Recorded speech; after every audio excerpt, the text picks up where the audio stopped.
Hey guys, it's Kylie, and today we're gonna make a cultured buttermilk. Why? Why not?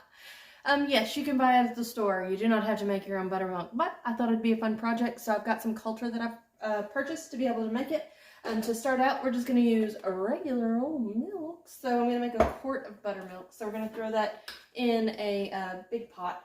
Enamel pot, you don't really want to use this like a metal pot whenever you're making your cultures and your cheeses. So a quart. I'm going to use this little mason jar to measure. Oh my gosh, I had to write out a quart in there. Perfect. For me, I like to make mine just a little bit thicker, so an opportunity to be able to do that is to use some dried milk. I've got this one open because I use it in my yogurt each and every week whenever I make it, but just some dry milk here. Just about a quarter of a cup in this to kind of help thicken that up just a little bit. We do want to go ahead and turn it on like a medium heat. You don't want to like super heat it really fast. You want to make sure that you're paying attention because we're not getting this too warm. So we're going to heat our milk up to about 86 degrees. Then we're going to add our culture to it. We'll cool it down in a stink bath just a tiny bit before we let it incubate. So let's stir in our dry milk before it gets all chunky on top. You don't want your milk chunky.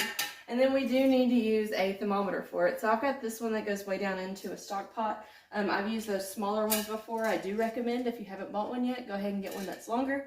Use the smaller ones. You gotta hold it over. The steam starts coming up when you get stuff heated up, and then you start burning your hand. So use the right tool for the job. This longer one is a help.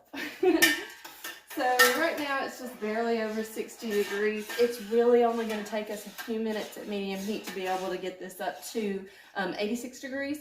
I am going to put you on hold while we do that so you don't have to watch me stir milk for that long, but do keep stirring it. You don't want it to scald on the bottom whenever you're doing it. We're not getting it to high enough temperatures to really get you in danger there, but you do just want to watch that temperature gauge. Be right back.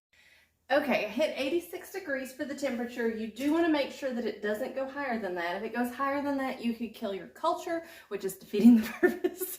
So you want to make sure that you don't go higher. You can always throw it in a stink bath. Just fill it up with some cold water, just straight out of the faucet. You don't have to add ice or anything, and just get your temperature down below 86. So you want to make sure that you don't kill the culture. Let me grab some scissors. So my culture came in these cute little packages here. So I'm going to open those up. And you want to sprinkle it over the top, let it kind of rehydrate for just a minute before you stir it in. It's just a little powder that we poured in there. I'm going to go ahead and take the thermometer out because I've got it to the temperature that I need, so I don't need to put it in a cooler bath. And you want to give it a good stir so that it gets mixed in together. And then you're going to incubate it. So I have a little device that's actually for that. It's just a little bucket here, and then I'll pour it in there, and I've got this insulated little bucket that it sits in.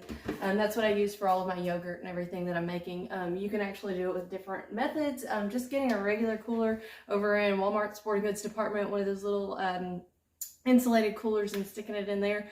We are going to let this go into the bucket. Set it on the incubator, or in the insulator, I'm sorry, and then we're going to leave it for 12 to 24 hours. Me, I'm more of a 24 hours girl. I like stuff to really sit there and get cultured. That'll give it more time to really get tangy, which is what I like.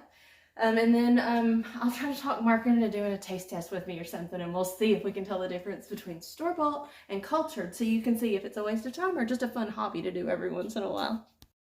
Hey guys, thanks so much for watching me. Don't forget I'm available on Facebook, Instagram, TikTok, and YouTube. So find your favorite platform and you can find me.